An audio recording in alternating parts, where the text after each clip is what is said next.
Call the meeting to order, this being Tuesday, October 19th, 2021, before the Town of Woodfin Board of Commissioners. First item will be the invocation, and Jackie, if you'd do that for us, please. Dear Father, thank you for a beautiful day. We ask that you be with each person, each home that is represented. We ask that you be with us as we make decisions for the town, that we may keep an open mind and that we may do what is pleasing to thy sight. We ask that you watch over us and care for us as we go through this meeting. Amen. In accordance with the Code of Ethics adopted by the Board, all town commissioners have a duty to obey all applicable laws regarding official actions, to uphold the integrity and independence of the office, to avoid impropriety in the exercise of official duties, to faithfully perform the duties of the office, and to conduct the affairs of the governing board in an open and public manner. Is there any item on the agenda, the outcome of which will have a direct, substantial, and readily identifiable financial impact for any board member?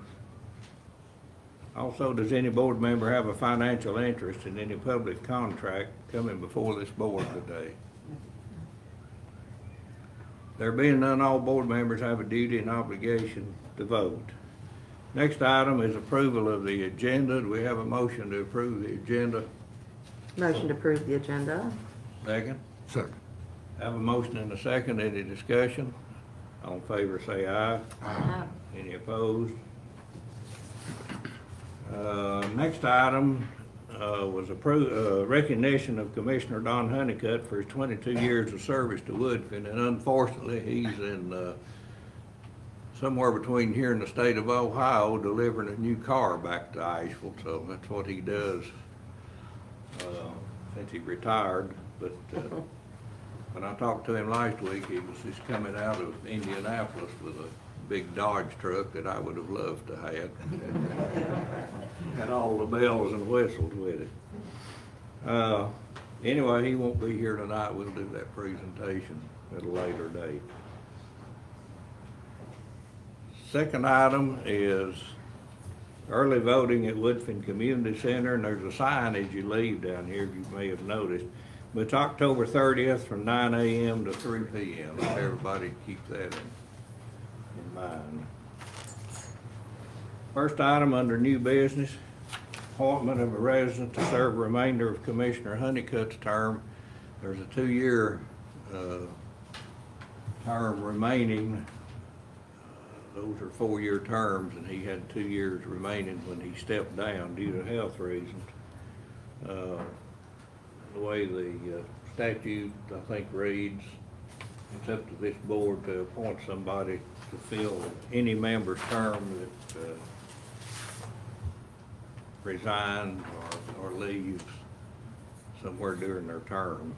At this point, we have one person who's expressed an interest in filling that term, and the name is Teresa Stoker, and she's presently on the board of Planning and Zoning. And Teresa, if you hold your hand up. Okay. Anyway, that's the name that we have, and I guess at this point we have a motion that we accept her to fill the term of Don Honeycutt. I make the motion, we accept Teresa Stoker. Have a motion, do we have a second? Second.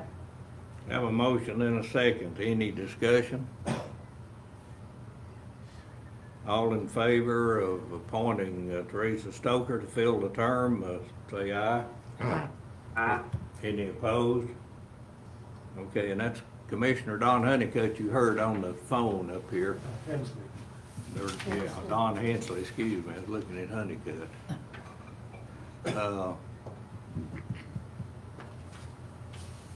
Okay, with that, I guess we need to swear Teresa in. If you'd step up to the front, and I think you said you had a Bible, and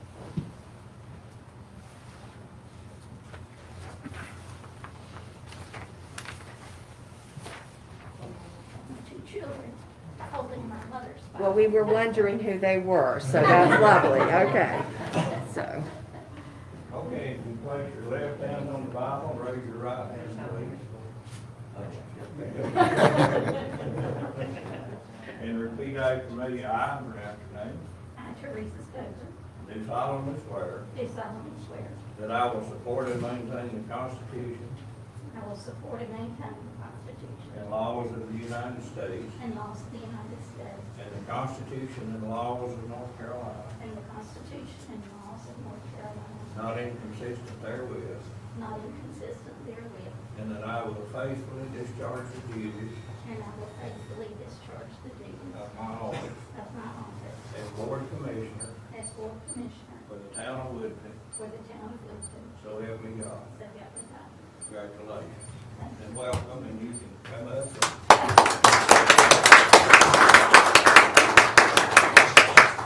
Always glad to have another woman. So,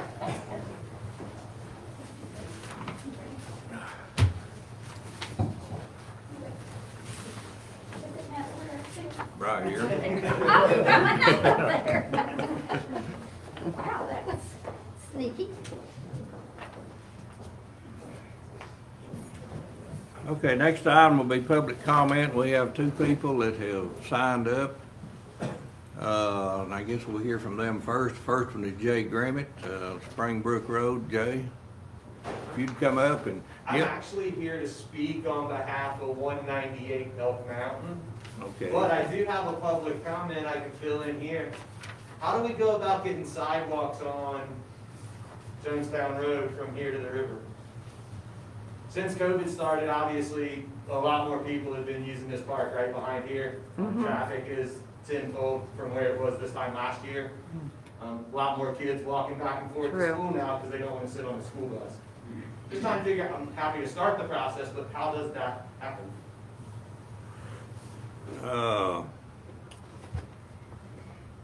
We'll just have to look into that.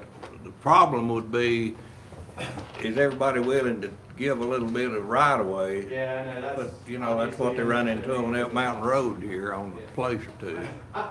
By trade, I'm a real estate agent. I understand that'll be a big problem for some people, but I also know that with the park going in down on Vine Street and the other park getting renovated, having good sidewalks down there will also increase property values for those folks. So, maybe you can get out and talk to them and see. I mean, is that what I need to do? Like just petition the. That would like, help, that would petition the help, street? yeah. And then have the names Yeah. on a petition so that we would know that they would be willing. Okay. So that would be great, actually. Cool. Got it. I And I'll agree speak with you. on behalf of that later.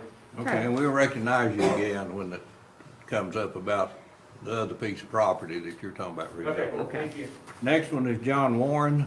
Yes, I was actually here to do with the Blueberry Hill rezone. Okay, all right.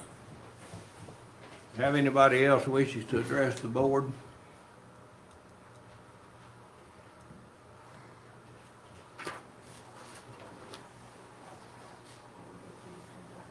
Okay, here it done, we'll move on to next new business and the, Before you do consent agenda, approve the approval of the minutes.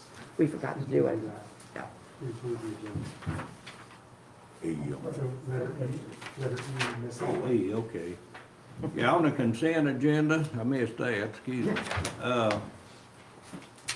Need to approve the consent agenda, which is approval of the September 21st regular meeting minutes and September 29 special meeting minutes. Have a motion to approve the consent agenda. Make a motion. Second. Accept.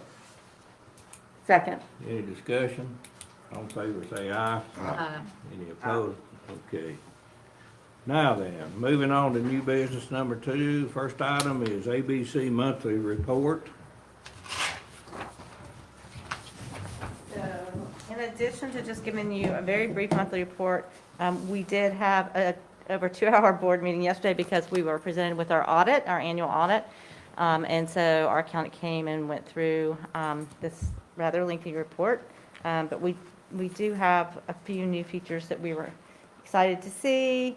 He didn't have any big suggestions for changes we need to make in the coming year in terms of the way we're reporting our financials. He did make one suggestion, which we're reviewing and amending his recommendation to vote on next month. Thank goodness, our sales were back within, they're only down 4% rather than 24% or 28% like they have been.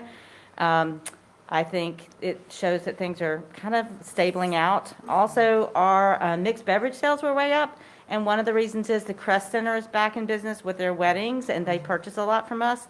And we do also have a new restaurant going in, I guess. It's the Twisted Laurel's going to be moving in where the recreation park, the mini golf and the go-kart center was. So I think the word is that's going to be another Twisted Laurel. That's going to be a brewery as well and have a family venue. And so that will probably be helpful for our numbers as well. So we're looking forward to that.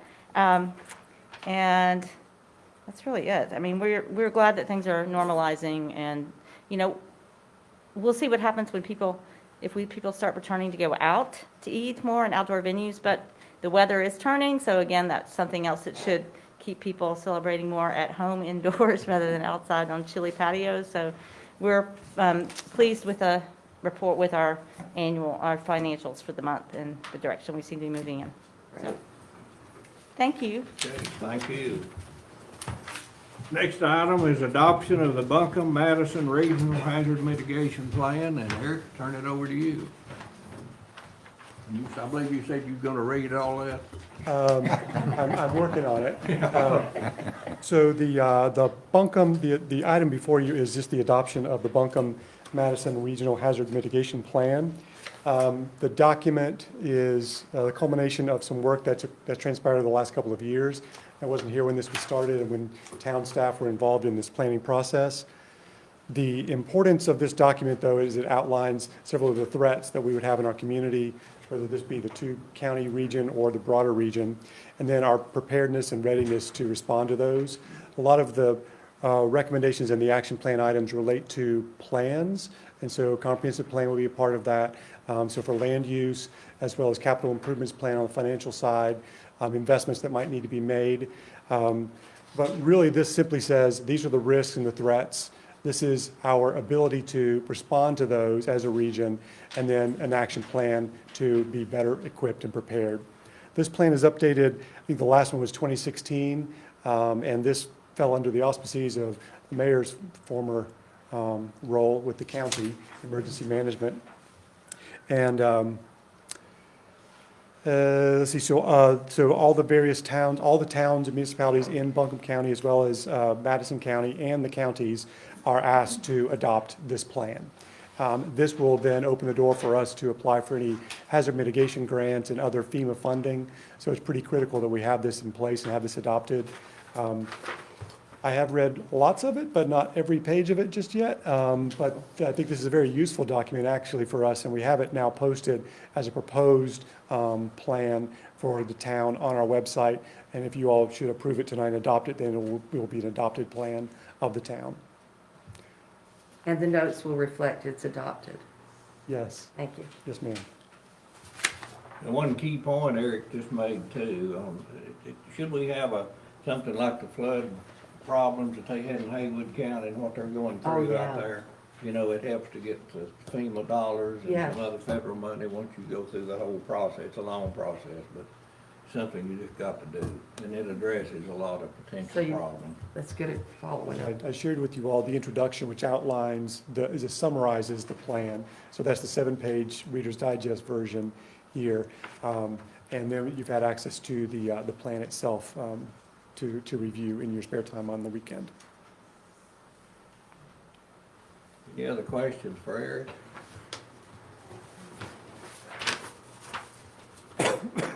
Okay, do we have a motion that we adopt the Buncombe-Madison Regional Hazard Mitigation Plan? So moved. Second? Second? Any discussion? All in favor say aye. Aye. Any opposed? Okay.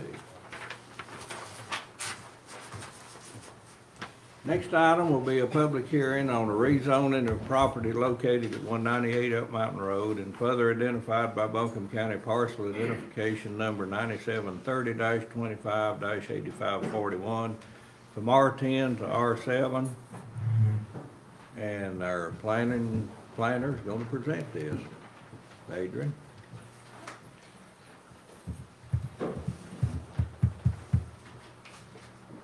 This is a rezoning application for 198 Elk Mountain, as the mayor said. The request is to downzone the property from R10 to R7 to allow for smaller setbacks and development of the rear portion of the lot in the future. You're gonna build another house in the back? I think the plan is to subdivide the property and build another house. Okay. So do they have to have different deeds or surveys? Okay, I just was asking. And there's somebody here to talk about all those details, so if you have other questions, they can probably answer better than I can on that. The planning board reviewed this on October 11th and recommends approval. There is a consistency statement for you to review in relation to the comprehensive plan. The planning board has provided a written recommendation with that same information that it is consistent with the comprehensive plan.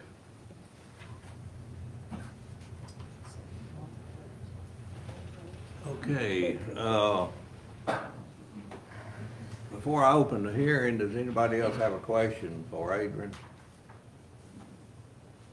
Anybody on the board? Okay, at this time, which is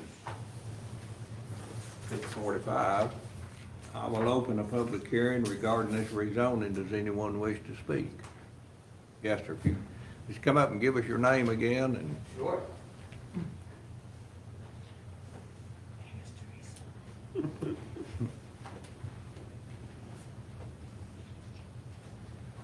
My name's Jay Grimmett. I live at 78 Springbrook Road over right here in Woodfin. Also sit on the planning and zoning board for the town. Just wanted to kind of give a little insight into Mr. Whitkiss's application. Like I said before, I am a real estate agent, so I am his real estate agent. I could not vote before in the planning and zoning, but I did want to speak on it. I believe the project that he's trying to do when available, he wants to cut the property in half, and he wants to build a smaller, I dare to use the word tiny home, but a small footprint home that he could live in with his partner. He's a Forest Service member, has been for 20 plus years now, going on retirement age here real soon. He looks young, but he's put a lot of time in. And when he retires, he doesn't want the big house that is right now 198 Elk Mountain Road. What I do know that he has done, he has owned a few properties in town that he has taken a depressed property, kind of run down, and he has made it better and made it a better property when he sold it to the next person.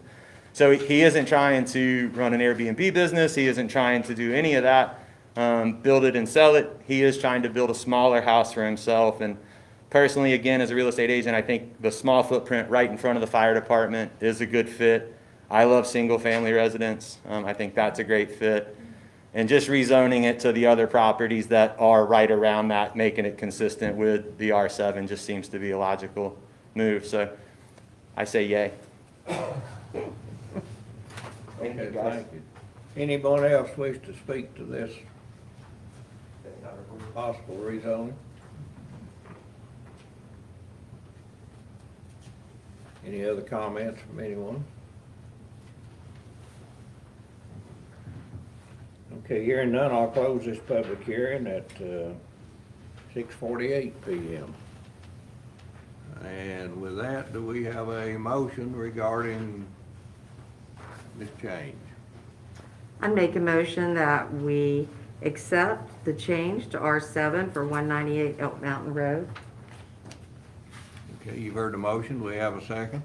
Second. Any further discussion? All in favor say aye. Aye.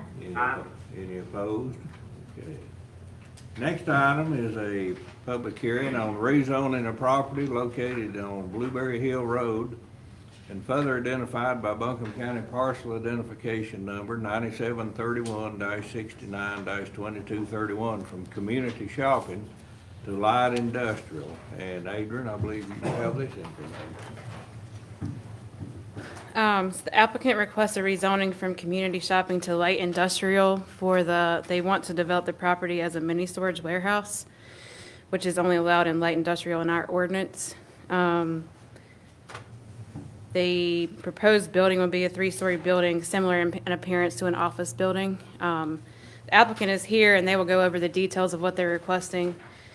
The Planning Board reviewed this on October 11th and recommended not approving the project based on inconsistency with the comprehensive plan.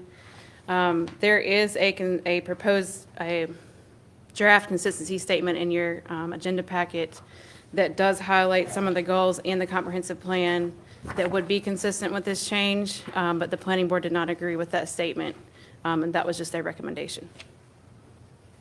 Did they say why? I think it was that light industrial, they felt like light industrial was opening up more industrial uses than community shopping would allow. If you look at the uses table in the ordinance, the light industrial district has a lot of the same uses as the community shopping district.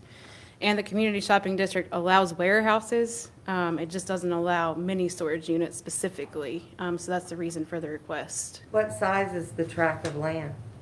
3.45 acres. But they're only planning to do the one thing on it? Okay. Did they, Go ahead. did they offer any special setbacks? Because it is a residential, did they offer anything to the? They did, and they're, like I say, they're here, so I'll let them present the plan. And do they have any support from the people that live there in the neighborhoods? There was not anybody at the meeting that spoke in favor of the project. Okay, so the people, there were people there in the neighborhood, they spoke, they were not happy with it. Right. Okay. Okay. Any other questions? Okay, I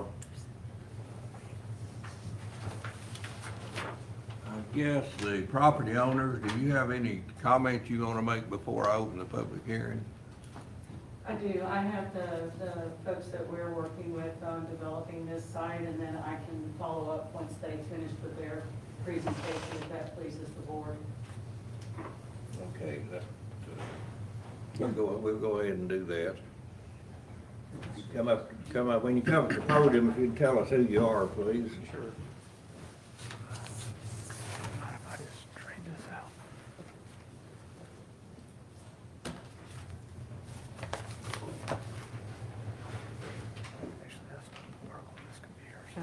That's what I got handouts, I'll just use those. Sure.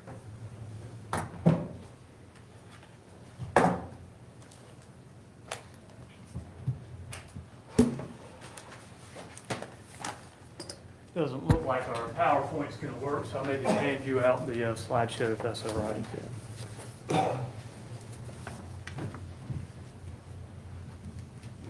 You're welcome, thank you. This is Valvoline, right?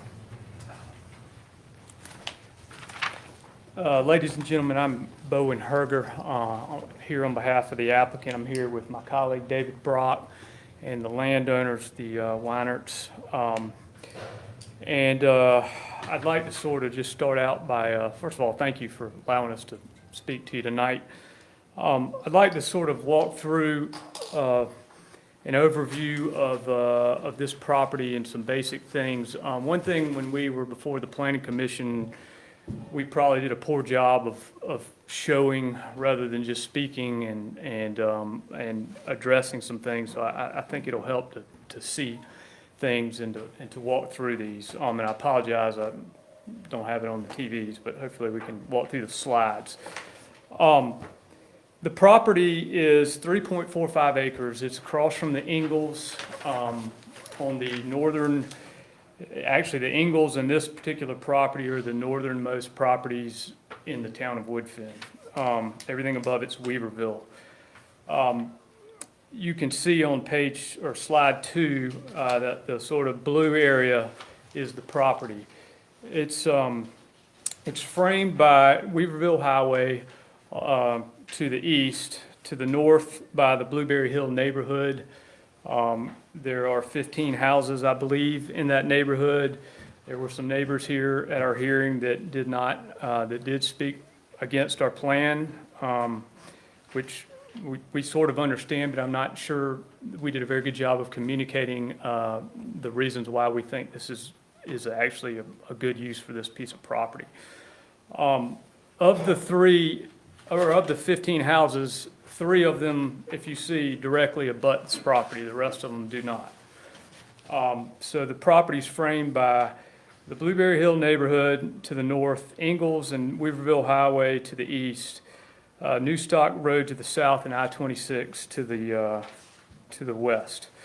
The next page, where you can see some construction, I apologize, that's the only aerial we could find that shows there's a Valvoline that has been put out there, and really wanted to put this in there to show you how you would access the property and so forth. You would come off of Weaverville Highway, turn on the Blueberry Ridge, and then make a quick turn into that area where you can see there's a driveway.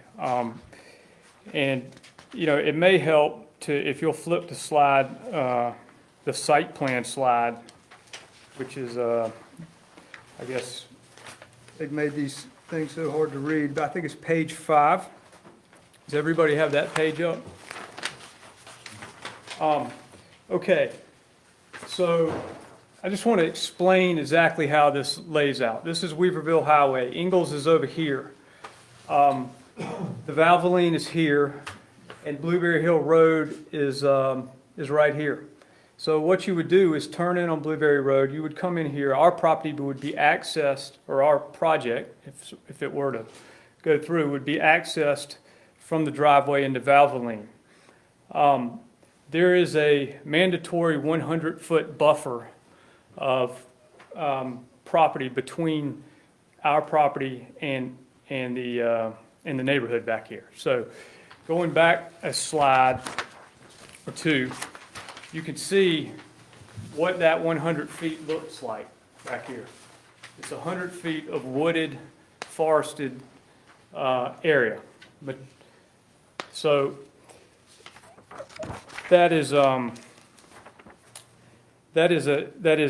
would be between our piece of what we would seek to do and the neighborhood. And let me tell you a little bit about what we're seeking to do here. What we'd like to do is a 3-story, all climate-controlled self-storage facility. Technically, under the community shopping zoning classification, there's a term mini storage, which we believe refers to sort of an older generation of self-storage where you had several acres of property that were with lots of different single-story storage facilities that you drove up to. That is not what this is. This is a all climate control. All the storage is inside the building. It looks like an office building. There's no storage around the perimeter. There's nothing on the outside. It is completely interior to the building. It would be 35 feet in height, and of the 3.45 acres, I think someone asked this earlier, we would only be disturbing 1.42 acres. So less than an acre and a half of property would be disturbed. A lot of that's the buffer, and then there's some easements and things that would prevent us from doing that. So, you're not disturbing that much property. One thing that I don't know that we made a very good point about last time is if you would skip to page 6, which is the property. These orange lines are 5-foot contour lines. This property, these houses in this neighborhood up here is on a ridge, and the property slopes down towards New Stock Road. Where we would put the building here that we'd want to construct, it's a 35-foot building that's roughly 42 feet below the backyards of these houses back there. So I think there was some fear that you would have this building that rose up into your backyard. That's not the case. The roof of this building would be below grade of the backyards of these houses, and as you went in the house, it would be even higher up above it. In addition to that, there's 100 feet of buffer, which is wooded trees. So that would further block any kind of view or, prevent being able to see the property down below. To sort of give you an idea of the grade and so forth, this is the top of, or near the top of Blueberry Hill Drive, looking down towards the Ingalls. You can see the incline or the decline down as it goes. These houses sit up top. The next slide is, this one here is up on the ridge where the three houses are that abut the property. This is looking down towards the property. You can see the tree line here. There's 100 feet of that would remain between these houses and this neighborhood. So, our point with that is that I think there was some maybe unfounded fear that this building would really obstruct a view or be in their, blaring in their living room or something like that. That's not the case. That's not the case here. It's down below and behind 100 feet of trees. Switching to slide 9, that's just the zoning map that shows the various zonings. We're sort of up there at the top. Up here, put this in here to show you that there is, the majority of that stretch is community shopping, but there is a precedent as there is light industrial along that stretch. In pockets, you can see it down there along Weaverville Highway. And, quite frankly, there's no area for light industrial. It is sort of speckled throughout the town in various different places. Okay, as to the current zoning, as I think Adrian mentioned, there are a lot of similar uses between light industrial and community shopping. One thing I want to emphasize is this property is zoned commercially now. It's a commercial piece of property. It's not a residential piece of property. It's a commercial piece of property and has been since the landowner purchased the property almost 20 years ago. Examples of, and I'm on page 10 here, but examples of some uses that could be put there now as a matter of right without a rezoning or special use. You could put a hotel there. You could put a restaurant, fast food restaurant or sit-down restaurant. It's zoned for automobile, I'll just read through them. Automobile repair garages, car wash, boat and trailer sales, funeral homes. Dog kennels do require a special use permit, but an office building, radio or TV stations, contractor's office with interior material storage, which is sort of along the lines of this. My point is, most of those uses would be more invasive to the neighborhood than the use we're proposing. The use we're proposing is very low impact. It doesn't have a lot of traffic. It's a daytime use. In other words, it's not open at night. People aren't blaring music in the parking lot while they're waiting to pick up their fast food or washing their car. It doesn't emit noise or odors that would be undesirable for a neighborhood, and it has significantly less traffic. It draws less traffic than a lot of these other uses, significantly less traffic. So, I'm not sure. I think that there was some desire to say no to anything, but I think that when you look at this use, if I were living in that neighborhood, this would be one of the better commercial uses that could go next to my neighborhood. So we want to do a better job of communicating that. Those are some of the points I sort of wanted to hit on. David Brock's going to come talk to you a little bit about the comprehensive plan and how this fits in. Again, thank you for your time, and if you have any questions, please let me know. Any questions? I do have one. Is that a genetic? No, sir, I should have pointed that out. That's an actual preliminary rendering of what the building would look like. Yes, sir.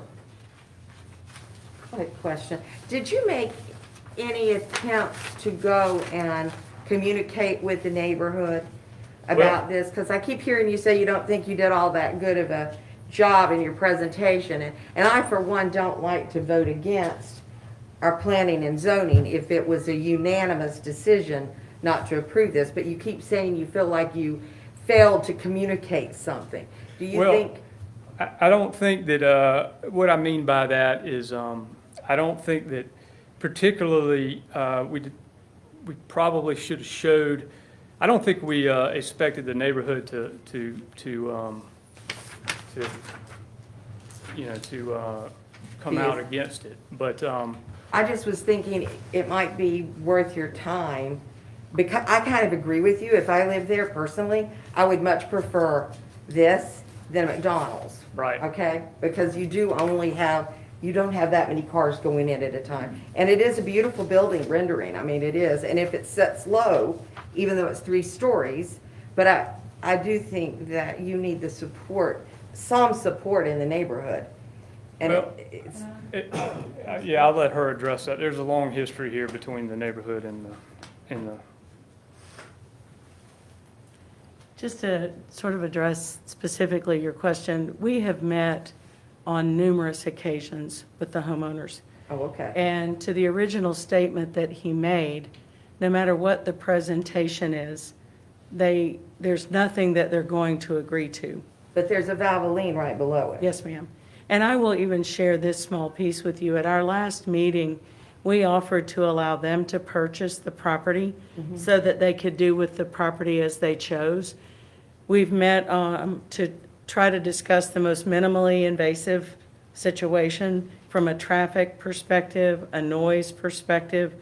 We've taken into consideration, obviously, we're obligated by the covenants and restrictions on the property to honor that buffer, but we've been very diligent in protecting that, making sure that it was tree full, that it was covered. This building sits below it, so it should not even be an eyesore because they technically can't see it below the buffer. Right. But I just wanted you to know, numerous meetings, constant communication, trying to reach an agreement, and the only thing that they would come to an agreement with us, and this was several years ago, was if we would make it a park. And my point to them was when we bought this property, Sure. it was commercial. Sure. When they bought their homes, it was commercial. And we're trying to coexist in a space where we can do what we need to do with our property and protect theirs. But yes, ma'am, we have done that to the best of my ability. Okay. We've tried to do that. Thank you. Can you address the school bus issue? Yes. To my understanding, halfway, 3/4 of the way up Blueberry Hill is commercial on both sides. There is not a bus stop at the bottom on Weaverville Highway. I cannot tell you specifically where it is, but that is all commercial on both sides of the road, from Brown Management to Valvoline to us, and then Ingalls across the street. It's all commercial until you go 3/4 of the way up Blueberry Hill Road, and then it becomes residential. So I'm not sure what they were referring to, but to my knowledge, they would not put a bus stop in the middle of right at the corner of Weaverville Highway and Blueberry Hill at the bottom of a commercial area. My understanding was that the bus stop was at the Valvoline. And that was a question we had. The bus stop is at the Valvoline, in other words, at the top of the driveway. Is that That correct? was my understanding. Okay, so the bus pulls in and stops and lets the children off here at the top. Is that accurate? Well, I would say 2 things. First and foremost, just as a point, our business would not be open when the children were going to school. It would be when they were coming home. But we're a daytime 9:30 to 6 type of use. So as to the going home,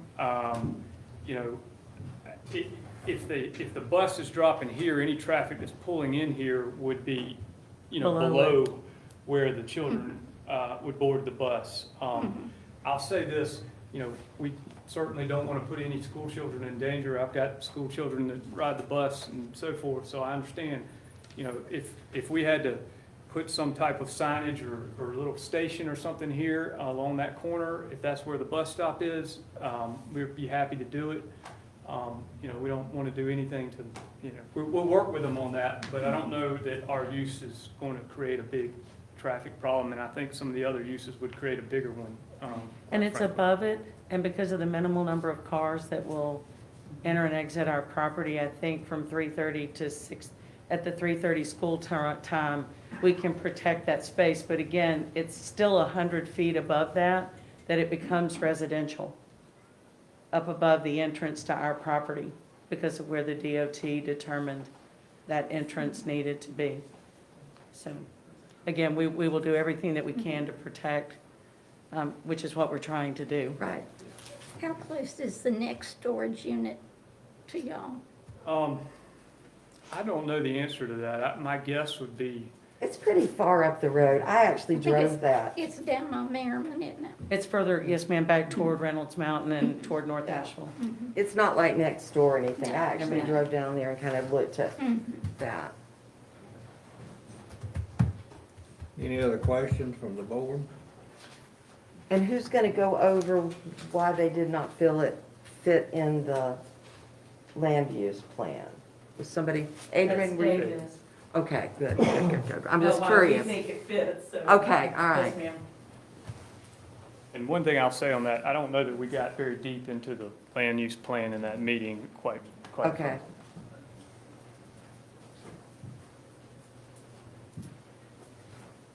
Thank you very much for taking the time to meet with us.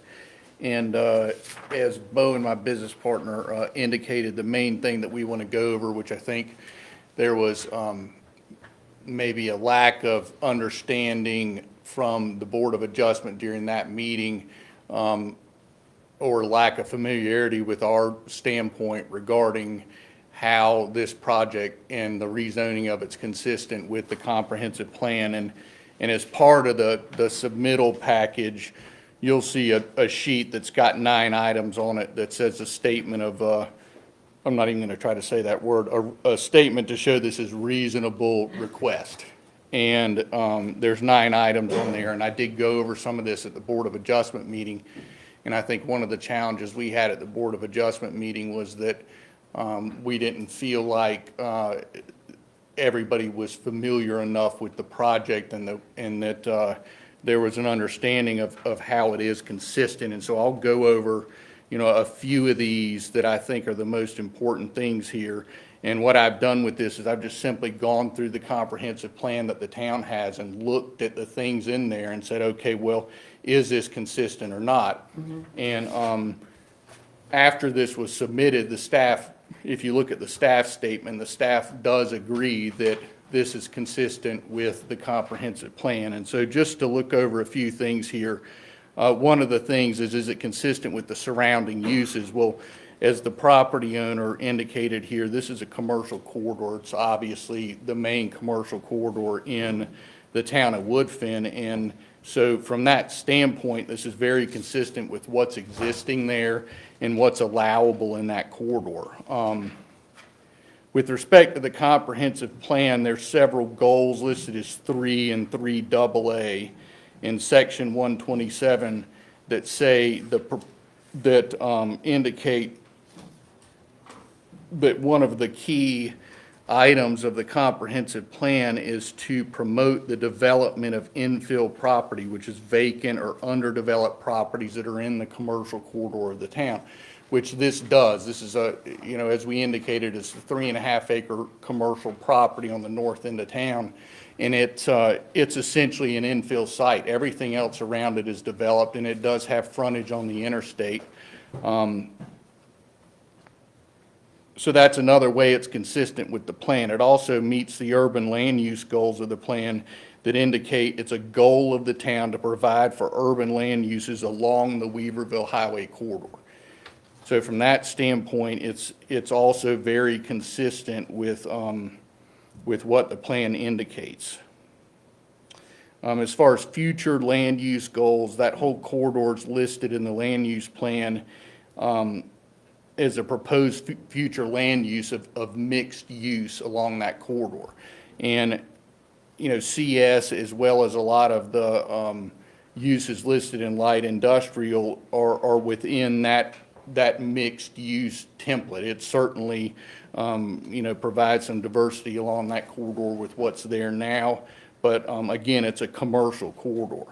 And also, it's already been mentioned, and this is, you know, this is a little bit outside of the consistency with the plan, but I think something that's worth mentioning again here is there is a 100-foot buffer between us and the residential Weaverville residents to the north. And the 100-foot buffer is downhill. The elevation at the bottom of their backyards is around 2170 to 2174, and the top of this building would be approximately 7 to 8 feet lower than the lowest point of their backyard. And their houses are more in the range of about 2175 in elevation. And so, you know, as they indicated before, I think it's very important. I don't think anybody in here would want a big building going up right next to their house, so they went out in their backyard and were looking straight at the building. And that's, you know, that's not what's happening here because of the grade and the buffer. It's not going to be noticeable to people in that neighborhood. And they understood that? You all told them that? Yes, ma'am. We told them that, and we've gone over that ad nauseum with everybody involved in the project. Got it, okay. That's, I think that's all I have here, unless anybody has any questions they want to ask, we're happy to answer them. Any questions? Not for you. Right. Thank you very much. Can Adrian tell us what the land use problems were that the board brought up? So we kind of see what their thinking was?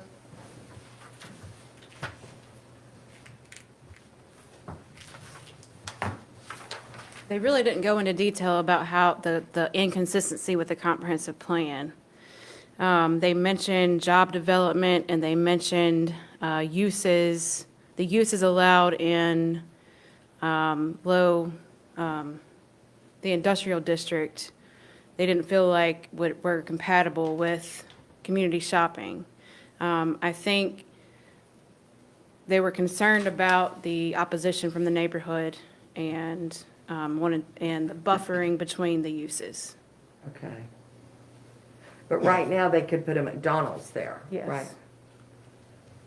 Adrian, I've got one question. Under the community shopping, if motel, McDonald's, anything else other than what's being presented tonight went in there, would that 100-foot buffer be disturbed or could be disturbed? I think that 100-foot buffer is specific to that property and in between the neighborhood and this parcel. So it would still be there. Okay. So it will always be there? Okay. But they didn't really give any other details? Was there anything about school buses that I didn't get? Teresa might could help me with the I will. details. That was my issue. Okay. The school buses and the fact that there was another storage unit. And my God, we don't need another storage unit. Yeah, There are a dime a dozen everywhere. So that was my issue. that was yours, okay. That the school buses were my number one issue. Okay, And the fact that I didn't think we needed another storage unit. okay. But that really isn't in the land use. That's specific, right? No, but it's in my heart. Well, yeah, okay. Okay, yeah. Okay. Was there anything specific about the school buses? Well, I'm just curious. Yeah, so the people from the community said the children now meet The at neighborhood. in the neighborhood. Okay. Now meet at the Valvoline They get off the school bus there. there and walk up. So, It's not that far to walk up, though. I know. Yeah, I know. okay. I just, Yeah, Okay, okay. Why does the school bus not go up I that don't know. intersection? And I bet you that they could request it because the schools definitely want to keep children safe. I mean, Right. and That I don't was my know, number it wouldn't one be a issue. big deal for that school bus to go up and there's plenty of circles. Maybe because that's private street up there. Is it probably on the private? I street. think I it- don't know. For sure, there's a place to turn around. Yeah, There is that's plenty. I went up there, yeah. Uh-uh. That was my number one issue. But The the school bus. community can request that. Right, but the Yeah. community was against it for the children. Yeah. Any other questions for Adrian? Okay. Hey, I just said one, address that real quick.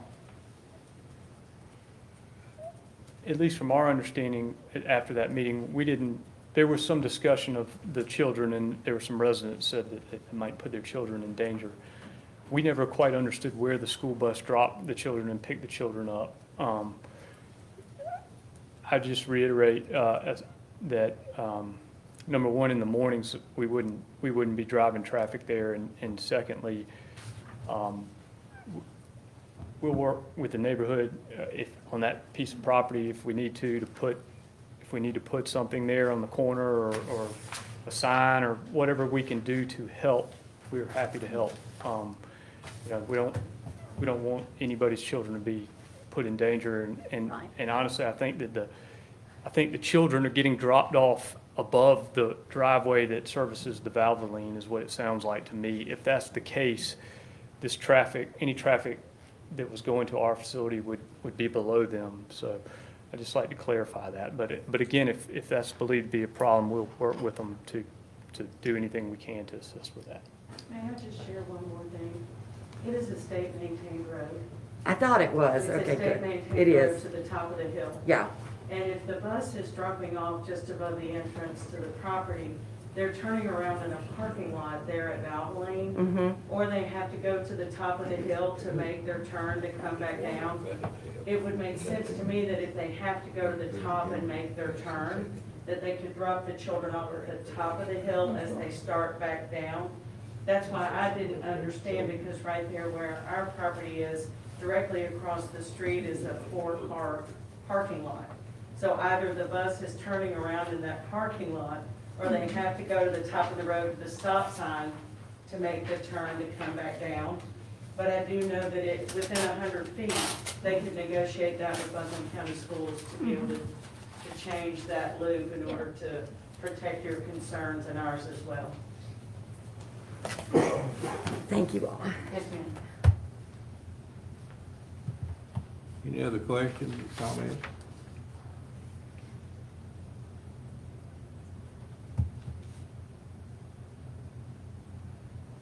Okay, at this time,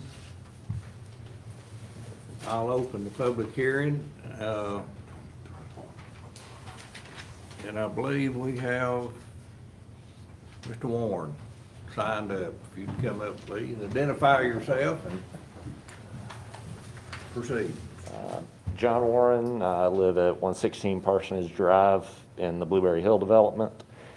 I'll start by thanking you for allowing me to speak. I will apologize that I'm very nervous. You It's are not too, my don't forte. worry. So, We'll address a couple of things from their comments. Little background on my wife and myself. We bought our house about 6 months ago. That being said, we were aware of none of this. you didn't know about There's this? been a lot of animosity through this whole process with the neighborhood because the DOT refused to grant access to this commercial property off of Weaverville Highway or Newstock. So there wound up being legal back and forth to gain access to Blueberry Hill Road. And I think that ruffled a lot of feathers and has caused a lot of this animosity. I wasn't around for that, so I'm not going to speculate. Right. He said, she said, but I think that's a lot of it with the neighborhood. But we were completely unaware of this until we saw a zoning sign posted. We had no idea there were even plans to further develop this property. As far as we knew, Valvoline was it. So you did know Valvoline? Valvoline was there. So you were familiar with, there was I realize- commercial on both sides? Okay. Correct. and presume based on the layout of the Valvoline, because I'd frequented it, because Yeah. my business is near there, that there was no future development plan. Just knowing that intersection can't support much traffic. And I would assume anything that was required or desired to be put there would require the DOT to do a study to figure out traffic flow for that intersection. Like if they wanted a McDonald's there, that intersection won't support a McDonald's. They would have to adjust that, whether it's put a light or whatever.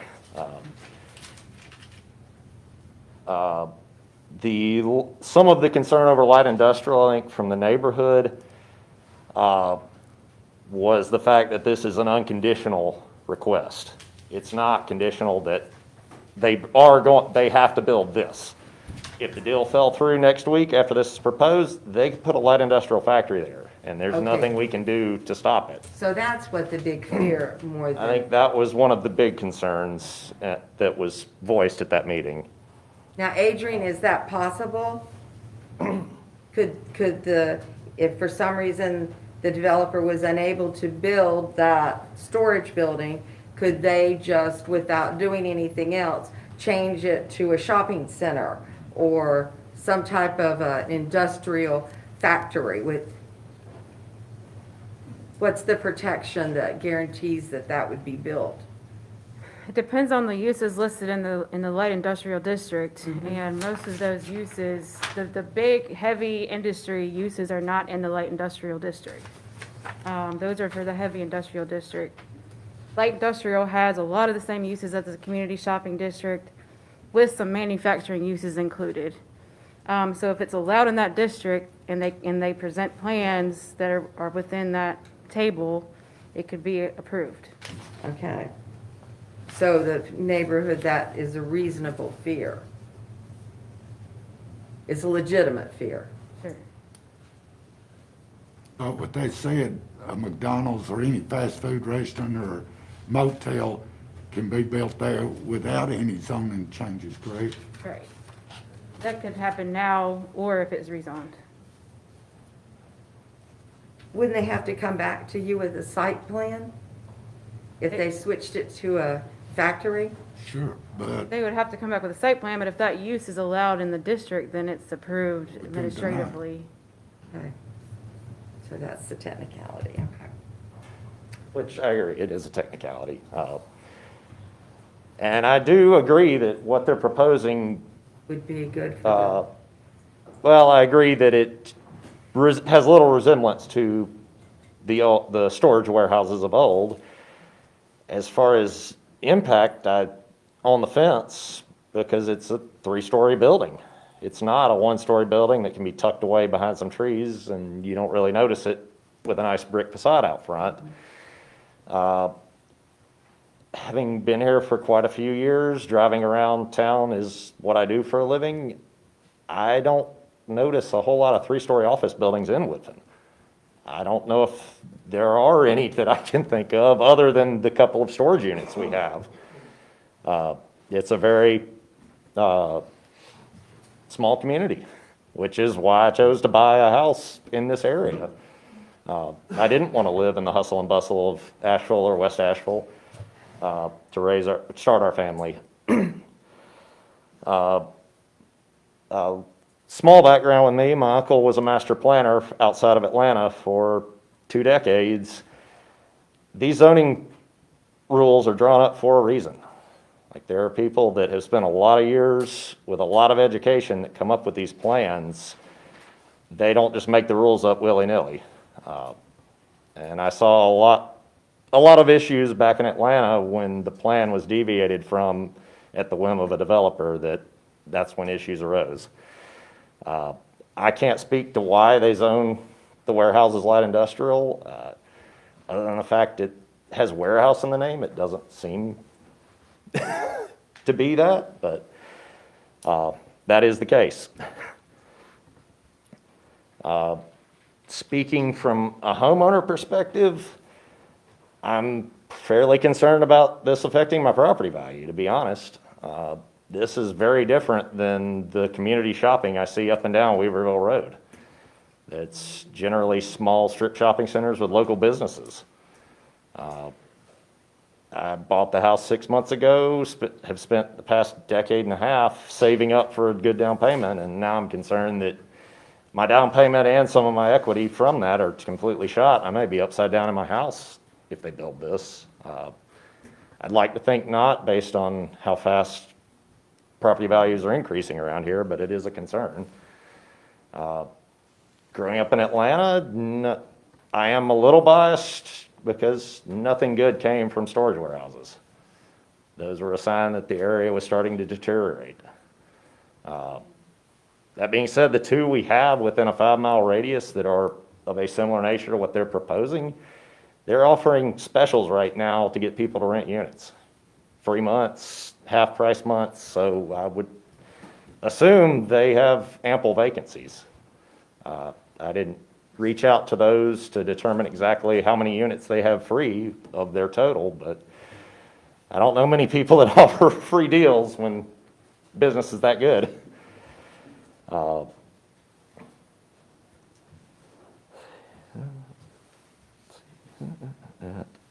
believe that is about all I had to say. Thank you. Thank you for your time. Anyone else wish to speak on this issue?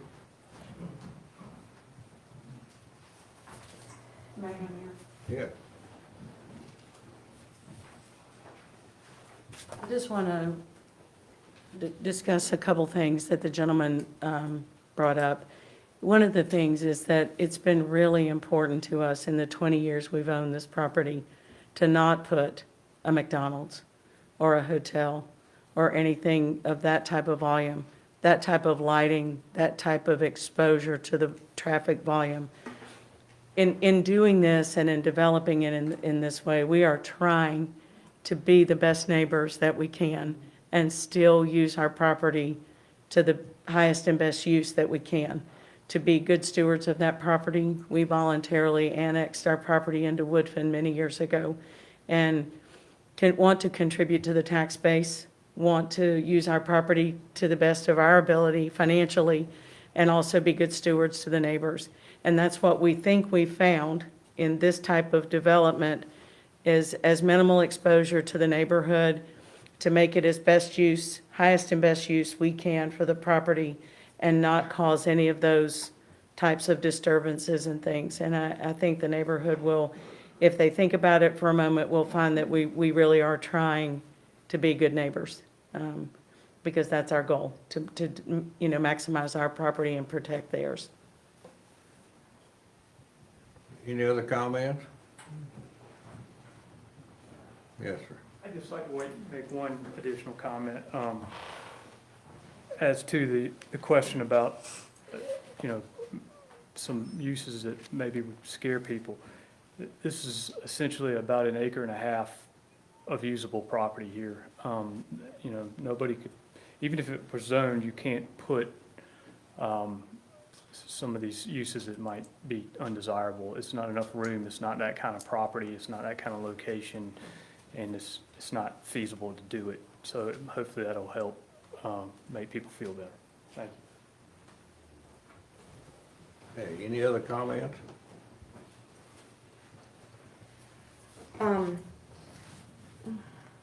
I would really like it if we could put this off for a month and let us speak. The land use plan just got approved, and I would like to have time to talk to Adrian and Eric and study some of the, Let me close the public hearing first. oh, before we go sorry. to motion. Yes, good God, I'm sorry.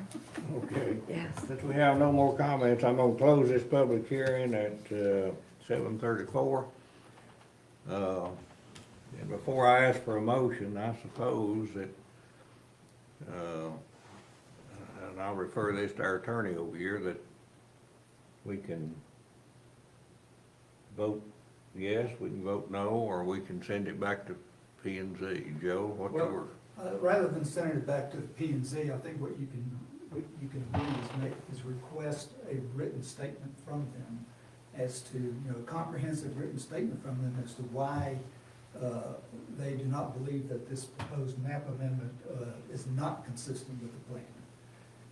And you can get that in writing and then study and understand Yes. what they want to tell you, and they can make the statement as long as they want to, so that you will understand. Mhm. And thereby, and what you, if you decide to do that, instead of voting today on it, you can continue it to a later date when you can reopen the public hearing and make a decision on this. I think that would be great, because they really didn't give us much there. So, Yeah, and everybody, I think, wants to understand it better, Yes. why they voted the way they did. Right. Because in every map amendment, you're gonna have somebody opposing it, but they're. Right. They should have some specific Some reasons. specifics. You could request more information from them in writing, rather than just this one vote not to allow it.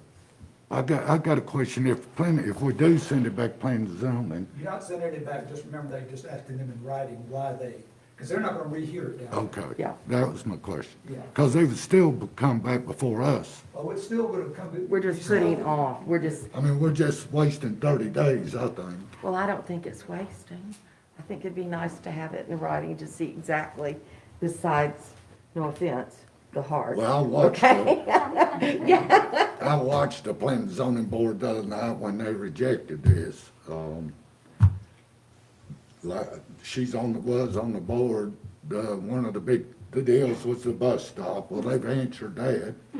They're gonna do whatever they can. And I don't see the bus stopping here now anyway. Surely it's moving on up Blueberry Hill. And the property owner that's here tonight, I just don't see as detrimental to property values. Personally, that's me. Okay, what's the pleasure of the board? I say personally, it's up to the board. I say let's vote on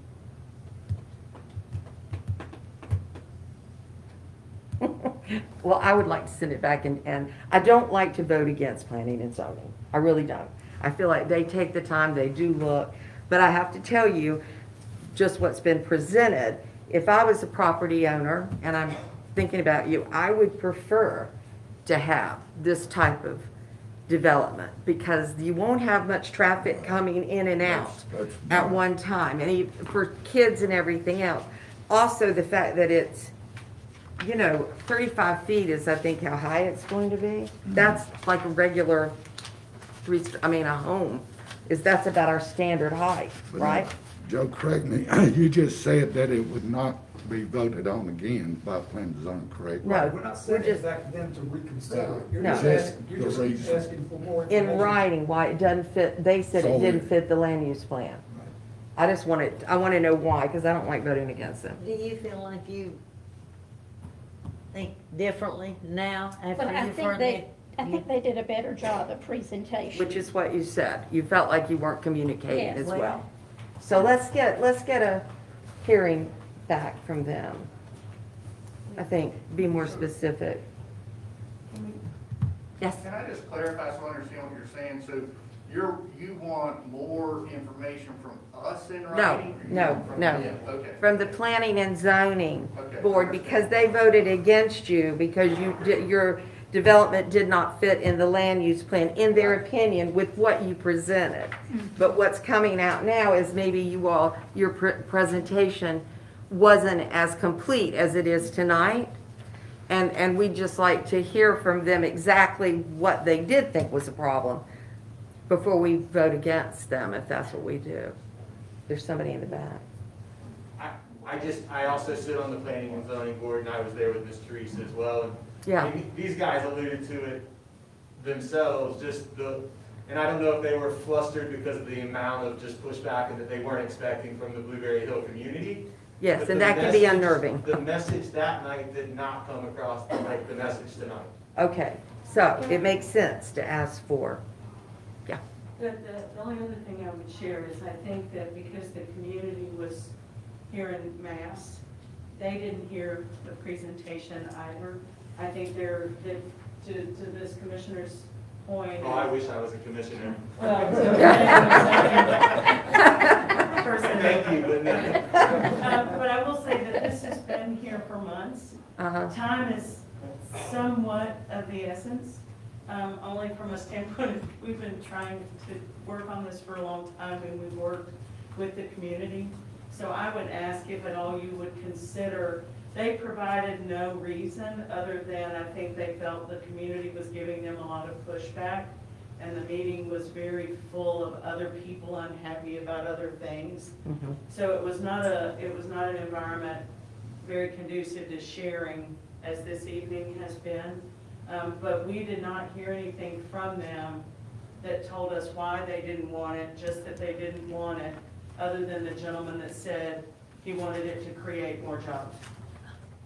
And that really is not part of, within the purview of what we're trying to do. So I would just ask for your consideration, if you would, just in order for us to be able to try to work together and make this happen. Because it's been here for a long time to be. I realize that, yeah. Well, my thought is, though, we have a new land use plan that we really need to follow, that we need to have specific information about, and I think legally, we need to do that. That's the reason I'd like it to get an appointment. You're only talking 30 days, and I apologize, but we're trying to do, I think, what's right. Of course, they may vote against me here. So that's your motion. That wasn't a good one, was it? Let me see if I can say it. What I would like to do is make a motion that the property located at 99999 Blueberry Hill Road, go back, that we request that the Planning and Zoning Commission give us a written statement identifying what aspects of what was presented do not fit the land use plan.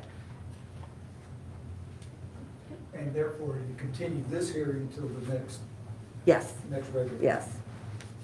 Okay, you've heard the motion, do I have a second?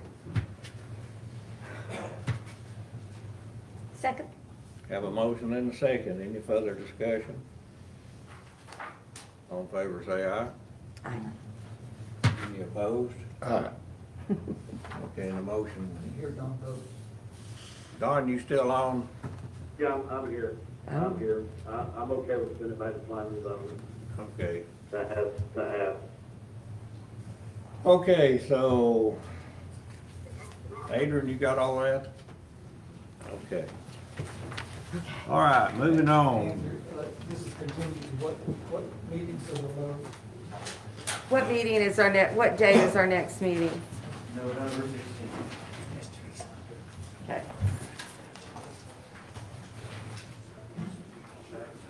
Okay, next item is a public hearing on a master plan for a cottage cluster development. The property is on Mountain Village, located on 99999 Old Home Road, further identified by Buncombe County Parcel Identification Number 9731-76-1678.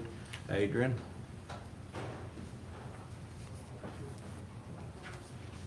This is a master plan proposal for a cottage cluster in the Mountain Village District. It is going to be a vacation rental, I think kind of like a wedding venue, and it's referred to as the Harry Potter Village, so it's going to have that theme with it. They have submitted a site plan, a grading, a stormwater plan, and a water and sewer plan with this proposal. The planning board reviewed this and recommends approval. Mike Parrish is a developer, and he's here to present. Is this, because it is Mountain Village, does this go now automatically to our provisional zoning?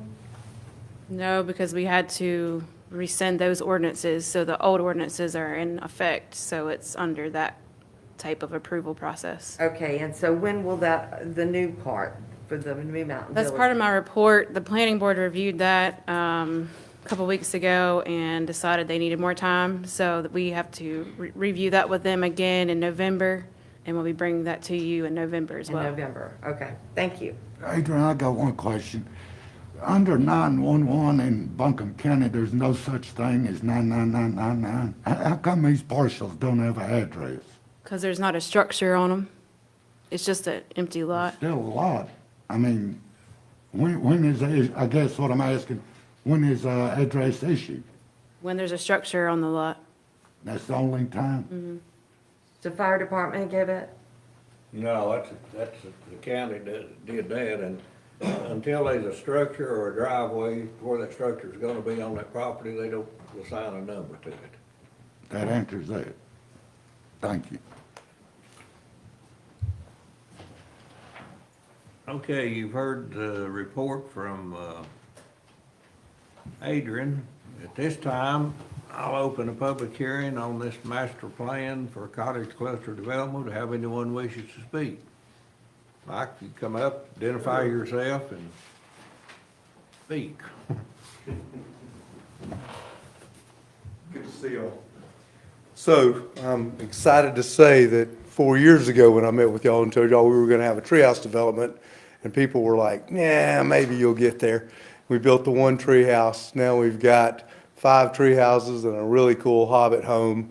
We've got another structure that's going up.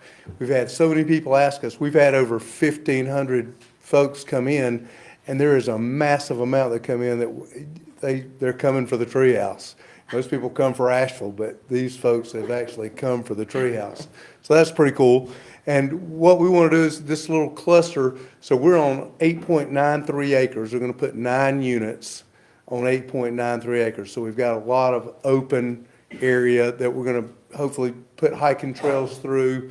We've got some really cool, God, I wish I had a picture, of they're elevated and they're lighted like hiking trails. And I encourage y'all to come out and I can show you the plan in person. But it's neat now, and it's gonna be really spectacular when we finish this little village. And my attorney keeps telling me don't say the word Harry Potter anymore. But it's a wizard village, and it is in that vein. And I can tell you, our one castle that we have there that's built in the trees, we allow people to book for 6 months. And so every month we open it up for a month. And when my wife Caroline gets up at 8 o'clock in the morning, by 8:05 that thing is booked out for 30 days. We're just totally booked there. Same with the Hobbit home, same with our One True Treehouse Sanctuary. So we're about 97% booked throughout the year, which is amazing. But you know, we just like having a cool place, and we like people coming, and we like meeting people and seeing the look of wonder on children's faces. And this village will do it. Our other 3 tree houses are going to be like nothing that's ever been built in the United States. We've hit the Harry Potter folks, and we've hit those Lord of the Rings folks. We're about to hit those Star Wars people with a really cool design. So that's what we're asking for. Thank you. Any questions? Okay, anyone from the public wish to speak?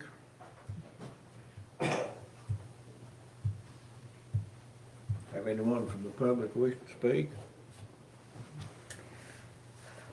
Okay, hearing none, I'll close this public hearing at, or did I open this public hearing?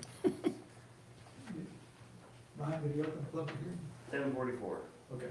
Okay, well, I'm gonna close this public hearing at 7. 10:47. 7:40. 7:47. I was looking, I thought, is it 10 o'clock? I'm looking at the 10 on my watch there. Okay, what's the pleasure of the board? I make a motion we accept this, Second. change zoning. Have a motion and a second, any discussion? All in favor say aye. Aye. Any opposed? Aye. Okay. Well, you got a new place to stay now, you can try it out, report back to the board. I've been up and toured all of them. They're really creative, very well done. I know that Mike likes to show them off, and he has good justification for doing it. I suggest that all of you go up there and have a look if you have not done so. Okay. We're gonna call you, Mike. Please do. Okay. Okay, next item is report on employee health insurance benefits. Sherry, up to you. Good evening. You all have a staff report in your packet that goes over our discussion tonight. As you all are aware, we provide, as part of the town's personnel ordinance, group health, dental, vision, and life benefits for our 35 full-time employees. Did we lose Dawn? So every year, these plans renew the first of, our policy period begins the 1st of December and goes through November 30th of the following year. We're approaching that renewal date, so we have solicited renewal prices and what have you from our insurance carriers. Last year, you all instructed Eric to revamp the plans, giving him 2 objectives: to lower dependent coverage costs for town employees with families that required coverage, and to minimize that budget impact on the town. So we, in fine-tuning the benefits in those plans, the proposal came back that we offered employees 2 choices: higher benefit plan, which Blue Cross Blue Shields calls their platinum plan, and then a lower cost, lower benefit plan, but that still provided adequate health coverage for employees. In consulting during the budget process with our insurance advisor, we all knew, in looking at the industry, that insurance costs were likely to go up this year. They have everywhere else, and our quotes came back very consistent with what we expected after having those conversations. They went up about an average of 15% which is pretty high, but that's just health costs are increasing everywhere because of what we have faced with COVID and pandemic and workers and hospital costs and the whole gamut of things related to those costs. We took the quotes from Blue Cross Blue Shield, and after crunching the numbers, we're able to continue with the current level of benefits for this coming year. We save a little money as employees leave, and there's a 30-day waiting period before new hires are eligible for coverage under our health benefits. So there's some lapsed savings. And what the town authorized management to offer employees last year was the town pays for the employees' portion of the premium for health, dental, and vision and life coverages. In addition to that, if a employee needs to cover family members, any of their dependents, they offer a $200 supplement towards those plans. We were able to apply that same formula this year, and the report that I gave you all listed a breakdown. I'm sorry, I haven't even.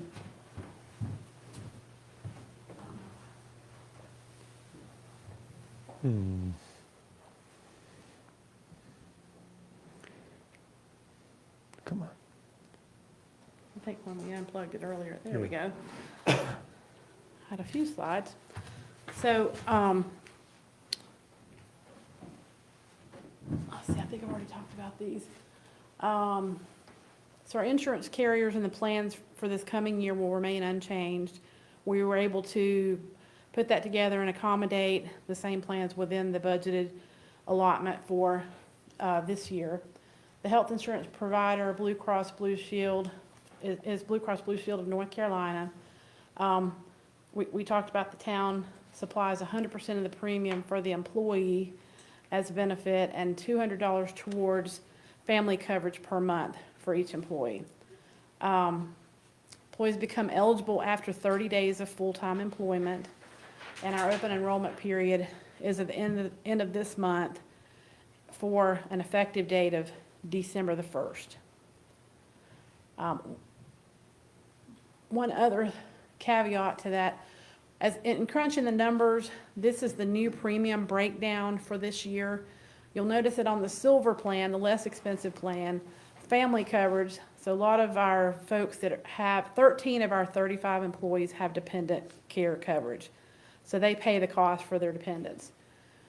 The family plan went up substantially, so it was going to be, without some additional supplement, about $700 a month for employees to provide coverage for their families under the silver plan, the least expensive plan. We were able to hold the employee or the employee with children without any cost to the employees, utilizing the same formula we had last year with the platinum premium for the employee plus the $200 supplement, and make that coverage available. If you had a spouse, the premium's going from $5.55 a pay period to $28.68, which is a little bit of an increase, but not a huge amount. The employees that need family coverage, if they have a spouse and children on their policy, they're already paying $209.96 a pay period. That's a pay period every 2 weeks. It would have been another $140 pay period had we not, Erica, we had enough money within the budget to provide a little bit more of a supplement for those young families that have children and dependents, and hold that employee contribution for that benefit the same as we had in the current year. So that is our plan, unless you all tell us differently. The life insurance premiums stay the same. We had a 2-year agreement with USA Life, and so those premiums didn't change. The vision coverage stayed the same in cost, and the life insurance went up a little over $1 a month for the employee, which we were able to fold in and cover for the town. The big one was the health insurance. Any questions about health coverage? We are offering one new benefit this year. Eric asked us when we were looking at the plans to solicit pricing for an FSA plan. It's a flexible savings where employees can deduct their estimated out-of-pocket costs for health or dependent care. So if you have children in daycare, that qualifies. Co-pays for any medical procedure, prescription drugs, any of that.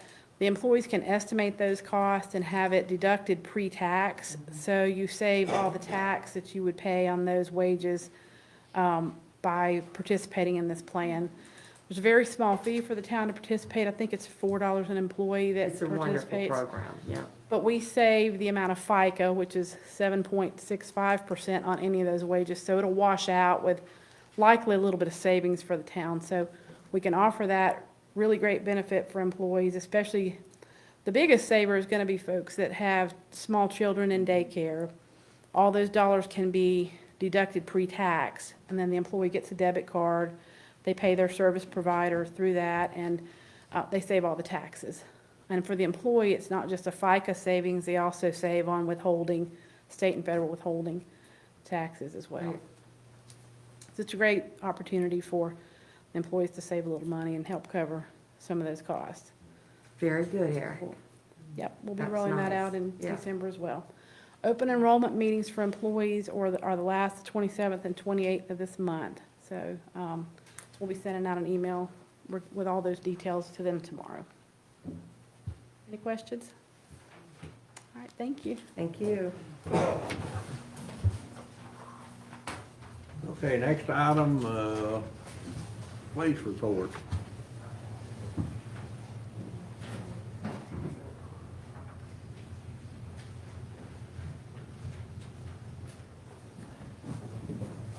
Well, good evening. Well, since Eric didn't want to read it to y'all, I'm going to read the hazard mitigation plan if we've got about 7 hours. Actually, I don't have really too much this month. You have your statistics there in front of you, 60 citations for the month. We did have another Governor's Highway Safety Program campaign that we participated in, and I'll come back to that in just a moment. Hence the increase in citations. Felony drugs were actually a result of those traffic stops, as well as some of those misdemeanor drug charges. 4 driving while impaired charges for the month, so we can see an increase in those. And unfortunately, a slight increase in our crash reports, but we are still trending down for the year, so we're very thankful for that. Briefly, I'd mentioned Governor's Highway Safety Program.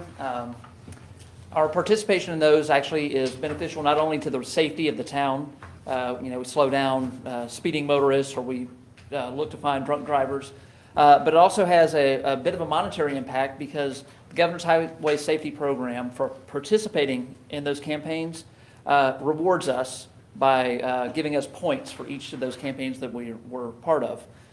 Then we cash those points, and actually I'll be doing that this week, to buy equipment that we need for the department. So we'll be using some of those points this year to buy mobile printers, which usually run about $350 each. I think we have enough where we can get either 3 or 4 of those this year. Saves a little bit for the town, and something, again, our participating, gets us the equipment that we actually need to have. So, one case, or actually I have a couple of cases of note for this past month. I'm sure you saw the case that had started here in Woodfin. We had a missing person from the Brookdale Road area who was subsequently found deceased in the city of Asheville, and they investigated as a homicide and actually have made charges on that case. Obviously, I can't go into details of the case, but we can say that from the information provided, the homicide did not occur in the town of Woodfin. That's why the city of Asheville is taking that homicide investigation and made those charges. But that was one of the high priority cases we had. And then another case that I'm really proud of our detectives for is we had an individual who was actually stopped in a traffic stop back in August, but in September we were able to gather some information and were able to take 15 counts of sexual exploitation of a minor, commonly known as child pornography, 15 charges against this individual. And so I'm really proud of the work that they did in sticking with that and getting that information and taking somebody like that and getting them off the streets. Good. And that's really all I've got, unless you want me to read the mitigation plan. Yeah. Please read it to the record. Any questions? Thank you. Thank you all. For your service. Okay, Adrian.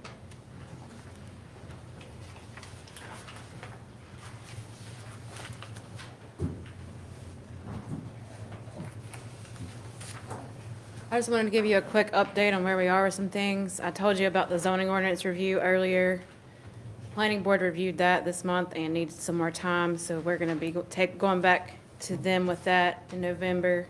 That's just Hopefully- for Mountain Village? That's all the amendments to the zoning ordinance that we had presented previously. Okay. They just wanted more time to Review, study it. yeah. Okay. So hopefully that'll be coming your way next month. Okay. The stormwater ordinance review is underway. We are in a contract with Anchor QEA, and they have gotten started on that project. I actually got an email while I was sitting here with some questions on that, so I'm hoping to get a draft of that in pretty soon. So we'll be bringing that to you for review as well. The stormwater management plan is near completion. Land of Sky's been finalizing the one that I started. So I met with her last week, and that's going to be done soon as well. So we may be bringing the ordinance and the plan to you at the same time. That's great. Steep slope ordinance development, I'm working with Land of Sky on that as well, and a planner over there. So we met last week, and we're comparing different ordinances from different jurisdictions, and we'll be meeting again in a couple weeks to compare our notes on that. So that's underway as well. And then we hired a code enforcement officer. She started on Monday, and we're ready to hit the ground running on that. So send your complaints our way, and we'll see what we can do. What is her name? Penny Sams. I didn't see it earlier. Penny Sams. I'll have her come to next month's meeting, so you can get an official introduction. Wonderful, okay.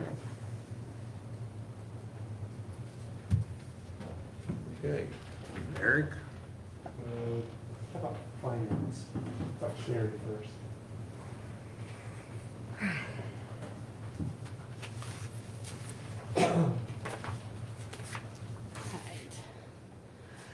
We had originally said the auditors would make a presentation of last year's financials at this meeting, but we have submitted the reports to the LGC. They haven't come back yet, so we have pushed that presentation to the next meeting. Nancy Lux, the lead auditor for the town's audit firm, will be here to make that presentation. We ended up in a great place. I think it's going to be all good news, so I'm looking forward to her presentation and sharing that information with the board. So that's going to be next month. One other minor point that the chief didn't mention, I didn't put it in mine because I didn't want to steal his thunder, but the police department was awarded a small grant from the Department of Justice this month for their bulletproof vest program. We got about, I think, $1,900 to purchase some vests for the police department. So that was good news, and we'll have that budget amendment will be forthcoming at one of the upcoming meetings for that grant. So every little bit helps. On that, that was actually all Sherry's work. She took the lead on that and helped us out tremendously. So we're very thankful for her for doing that. It's good when you get it, when you win them. That's wonderful, yeah. Free money, we'll take it. Yeah. Thank you. The financials as of the end of September, when we close the books, your adopted amended budget is $6,230,354. We've collected revenue to date of $802. As you know, the revenue doesn't come in a linear fashion because tax collections are such a significant part of our revenue stream, and most of that money comes in December, January, February. So the revenue position will continue to increase, but we are right on track with where we need to be at this time of year.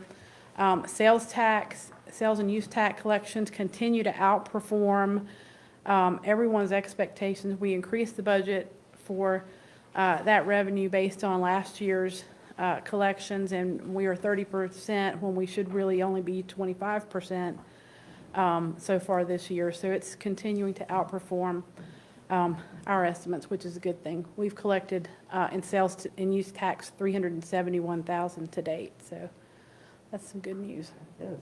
On the expenditure side, expenses to date are a little over $1 million. We're at our expenses are right at 22%. The target for the end of the first quarter would have been right at 25%. So even with the contracts that we have encumbered, we're still a little under budget, which is a good place to be. So I think everything is looking like it's in a really strong place financially.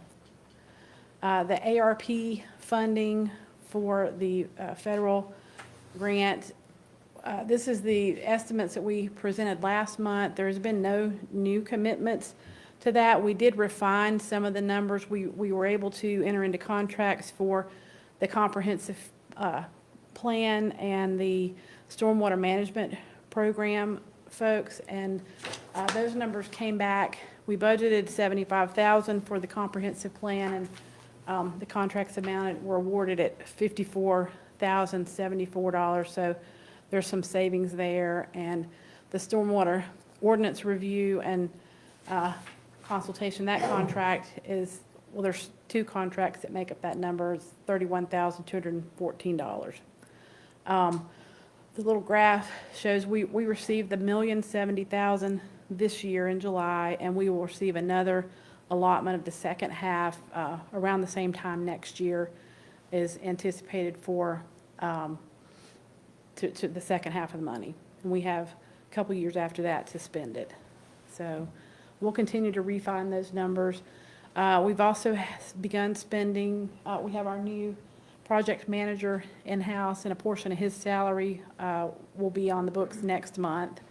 He didn't arrive in time for it to hit in September, but it'll be on the books next month. So you'll see some drawdowns moving forward for the portion of his salary that'll be paid for out of that grant.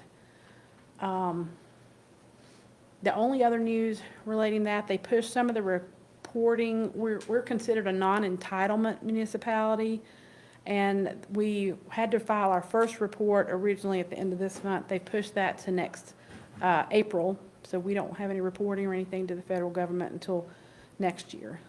So we're in good shape with that as well. Yeah. Any questions? All right, thank you.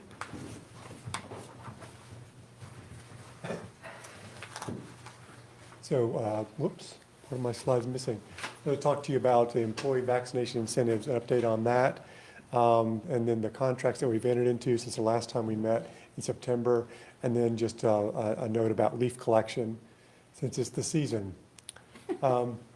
Let's see, employee incentives. So you'll recall that we proposed last month offering incentives to employees who are vaccinated or who would like to become vaccinated or choose to be vaccinated of up to about $250 net of taxes to show proof of their vaccination.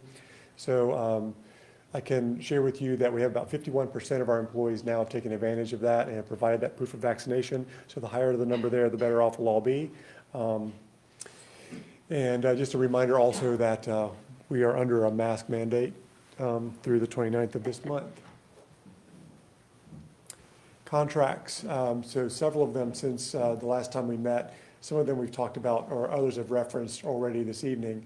First one, and these are in sequential order, we entered into a master agreement with McGill Associates. They're traffic engineers, and so they're going to help us with some of our road work. The task order, the first task order there is to assess the streets. We have a subdivision that has petitioned the town for acceptance of those streets for the town to maintain going forward.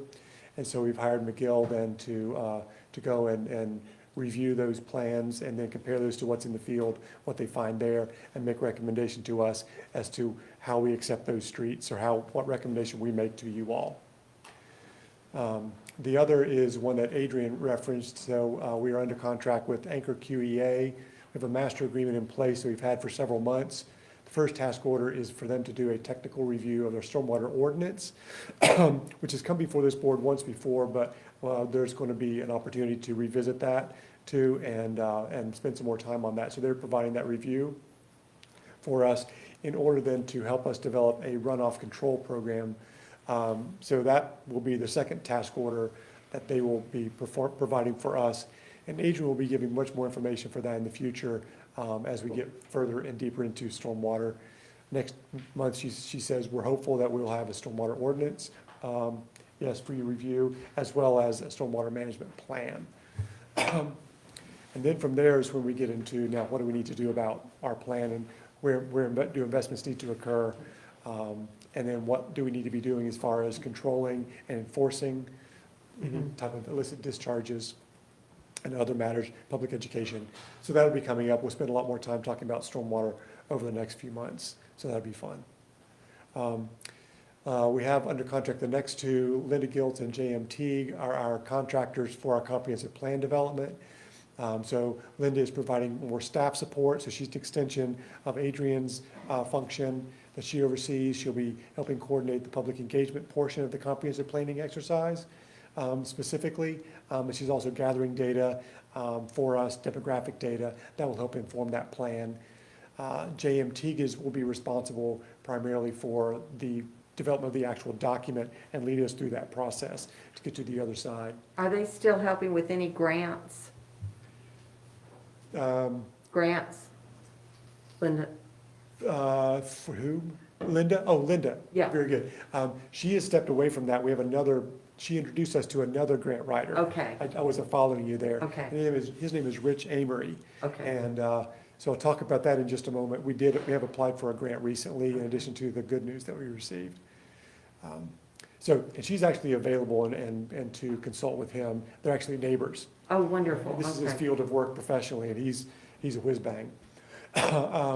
We've entered into agreement with B&H Grading. This is to do mowing and weed eating at the I-26 interchange, the next one up, where all the landscaping is and split rail fence. If you drive by there now, you'll see they've done some weed eating and cleared out around those fences. So they've done one mowing on that. Eric, is there a time limit on that? No, I think that's till the earth is dust. We're under that agreement. However, the caveat is, so what the mayor is referencing is we have an agreement with NCDOT that because of those landscaping improvements that were made at that interchange, then the town will maintain that in perpetuity. There is a loophole in that if we want to turn it back to them, they'll revert it back to its condition before, which is probably more of a bluff than a reality. Because that'll cost, but they'll bill us for that, it's work. But as you may know, the split rail fence that's out there and with this weed eating has kind of exposed it. It's kind of rotten, it can be just knocked over with a strong wind. So that, We have invited them to come out there and take a look if we could remove that fence with their Okay. blessing. So, so they'll be out there to take a look at that. Yeah. Remove or replace. That's funny. Yeah. The final one is Land of Sky, and we have another extension of planning staff support there to help draft us with a steep slope ordinance and do that review. That's what this one is. So on an annual basis, that will not exceed $26,000. We're billed hourly for that. So it really is helping us with some of that technical support. As Adrian is working through some of the other backlog of work, we really do need to support her in that role. So that's what that is. And then with leaf collection, we'll begin next week with that. Our leaf collection truck pooped out and the engine died, and so we've replaced the box that collects the leaves. It's the vacuum, and that's just going to be now, it is in one of the dump trucks. So they'll begin collecting leaves next week. We purchased that box, we just got that about a month ago, so just in time for leaf collection. And then anyone who's paying attention, just be reminded that leaves just at the curb. So bagged is preferred so they don't get blown around between those visits. And they'll make rounds as their time permits them to do that. You got it. So that's the report on, and you have the statistics in your packets from Public Works. Also, we have in there some social media and website traffic statistics that will be of interest to you, and is of interest to us to see what is drawing people to our social media and website. So we included that for your review.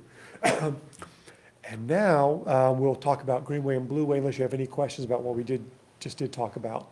So we do get to introduce Luke Williams. So in our good news portion of last month's agenda, we said he's coming. He's actually here.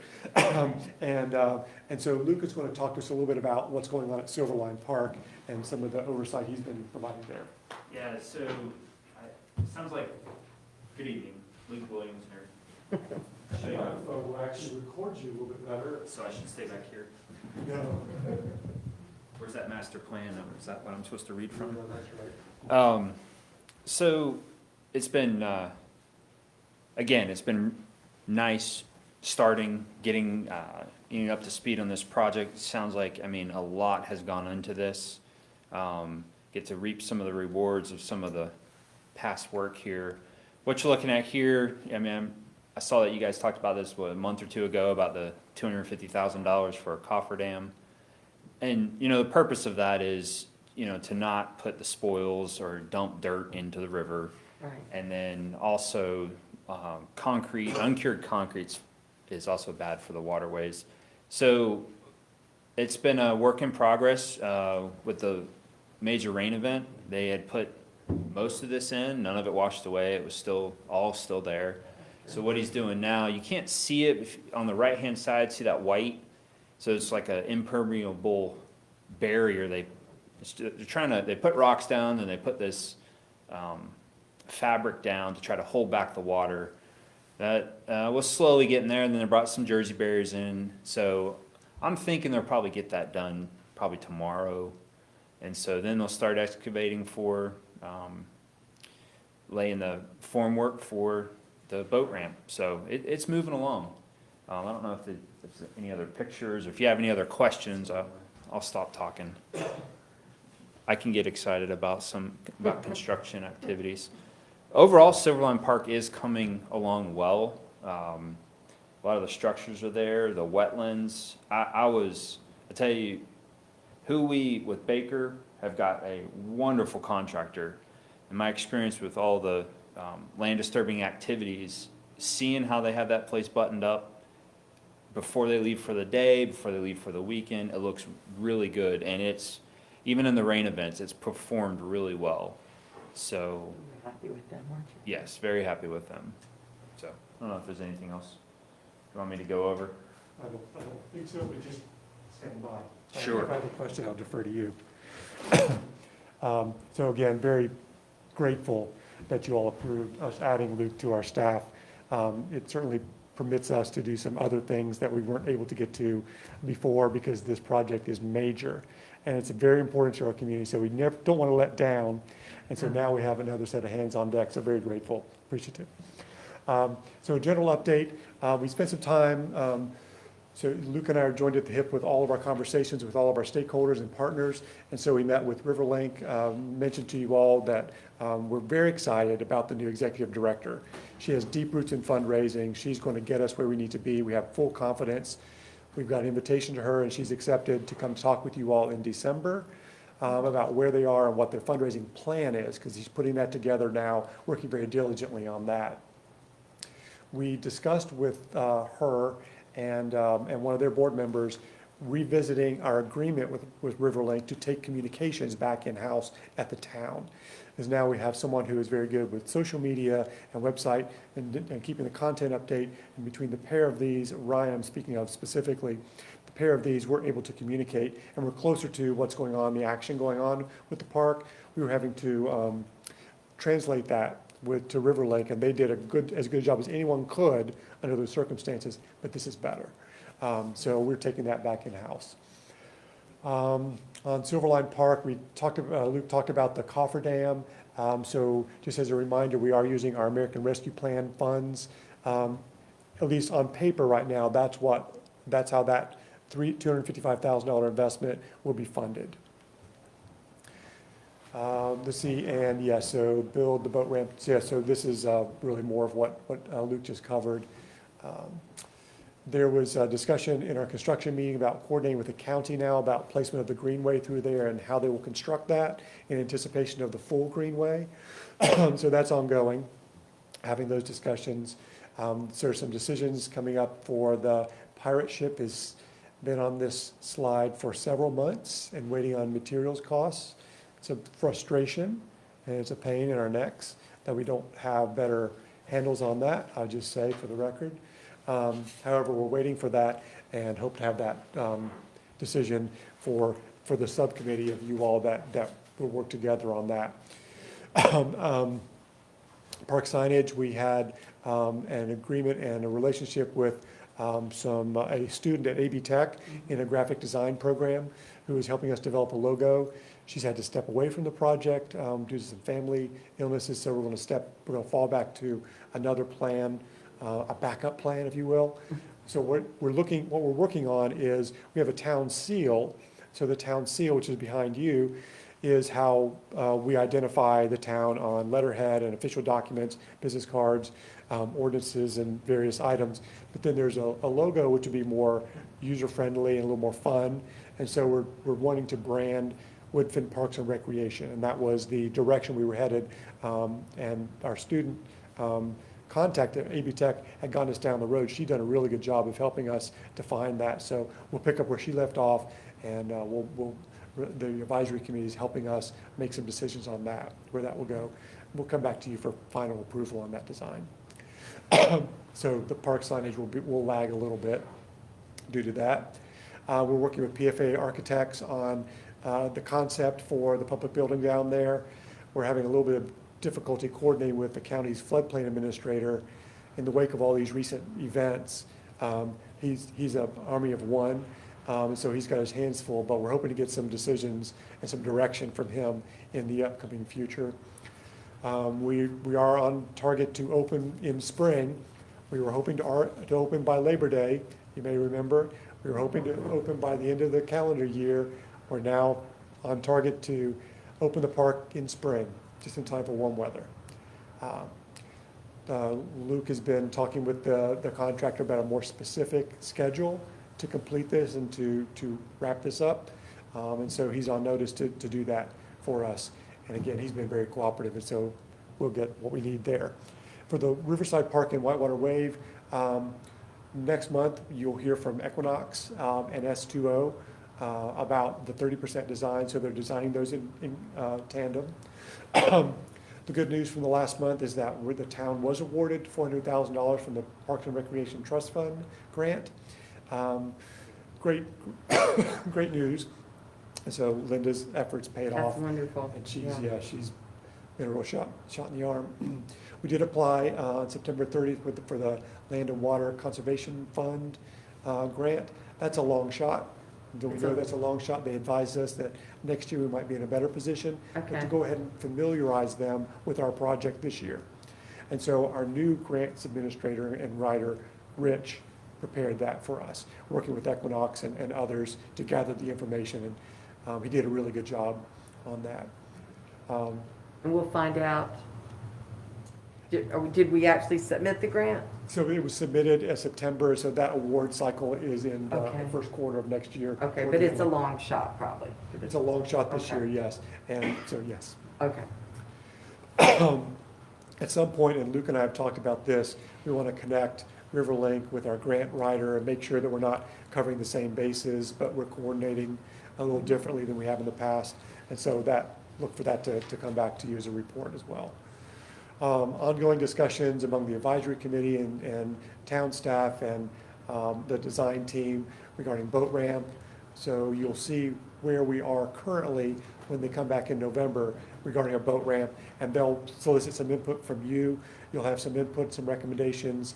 It's a kind of quick turnaround time from the advisory committee. But we'll hear from Walt as their chair also on these various elements of that design. Parking is always going to be a challenge, and so you do design for peak parking or just regular parking, or do you just simply say, this is as much parking as we can spare in this park? And that's pretty much where we've landed. So we've got quite a few parking spaces that Equinox will tell us about next month. The relationships with outfitters who may be wanting to use the river and then take out at our parks. So we're going to need to get some structure around that, like how do we permit that, how do we control that, who do we permit under what conditions, and all of those details is on Mr. Luke's to-do list. So if it doesn't happen, it'll be on him, no longer on me. You're enjoying that, aren't you? Being up, Yes, yeah. very much. I'm very much grateful to have him here. Which relates to the next item. So staffing change, the project manager at the county for Greenways, so Carla has left the county, excuse me. Oh, goodness, I hate to hear And- that. And so they were already down one or two other planners in the recreation department. And so Luke and I will be talking with Peyton about how we can support and how we can surge. He's still there, though. To keep that moving forward. We have momentum. We had a meeting this morning with HNTB is the lead designer, and then Equinox is their sub. We had a meeting with them today. Was that yesterday? May have been yesterday. It blurs. To talk about the progress of where they are.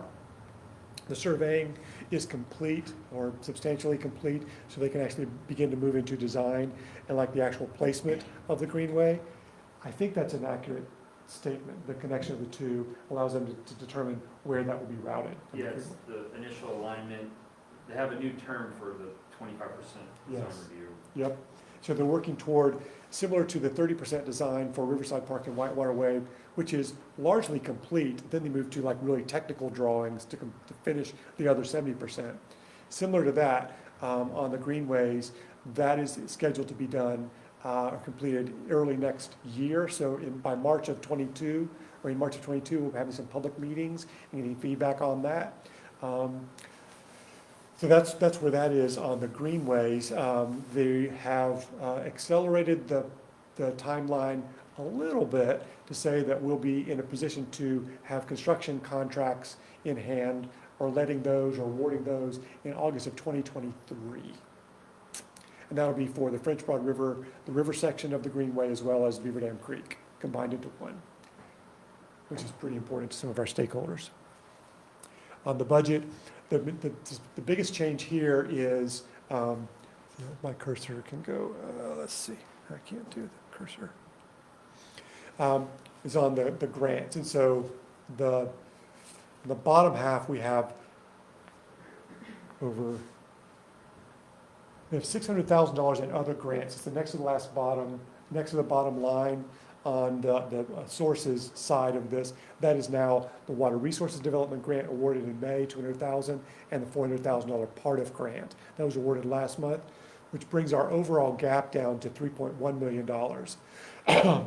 And there were, I think, Vice Mayor had a question about the change to Riverside Park from preliminary numbers. One of the biggest changes is we had from the master plan, which was not June of last year, but that was July and August of last year. We had an engineering cost estimate. Now we have a contract, under contract. So that increased from 235 to 447 on Riverside Park design. That's the contract amount. The contingency amount, I increased a little bit to be 15% of construction costs. It may still be, that's probably the minimum we'd want to have. And that's likely to change because the construction costs are still master plan estimates.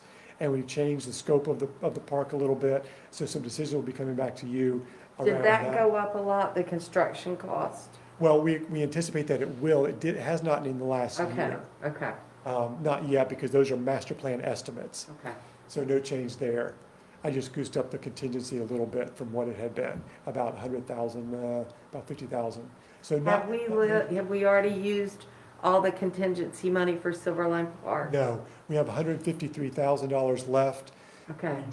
We did not use it for the cofferdams. It's a Because little we're bit of using a that for sleight the of federal hand. money. Yeah, Right, so that is, if you look down Silverline Park, there's $847,000, which is town contribution. That's the ARP money. Right. 255, plus the amount that we paid, the 556 for the doggy daycare, the former Okay. doggy daycare Yes, building. the yeah, I public knew building. that was in there now, okay. So, right, so that contingency remains. We're gonna need some of that for the pirate ship. We talked about that a couple of months Right. ago. We do expect that to be about $60,000 more than the $75,000 estimate. So that's gonna eat into that as well.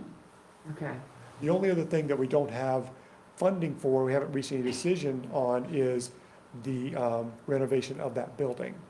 right, and it was never included in It was this. never included in the It never project was. budget. To date, it hasn't. And so then, in back of mind, some contingency dollars may be used for that. For that. I do understand you all gave direction. We want to utilize that building. Yes, yes. Which is why we We re-roofed just it. never put it in this budget. That's exactly right. It was outside of the project Yep. scope. And that's it.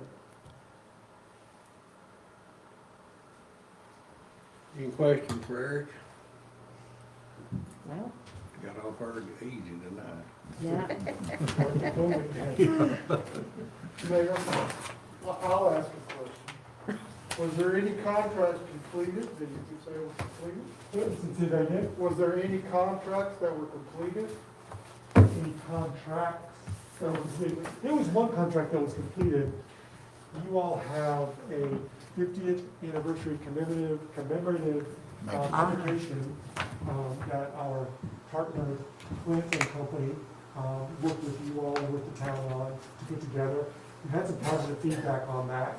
I know you all have, so you've expressed that too. I've heard it myself as well. So it's actually a nice history lesson in many respects. Very good. Yep. So thank you very much for all your work. Absolutely. I just wanted to know. I enjoyed it. That's good. It is.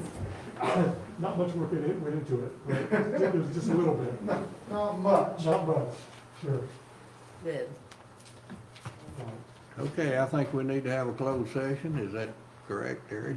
We have a matter concerning a potential legal matter.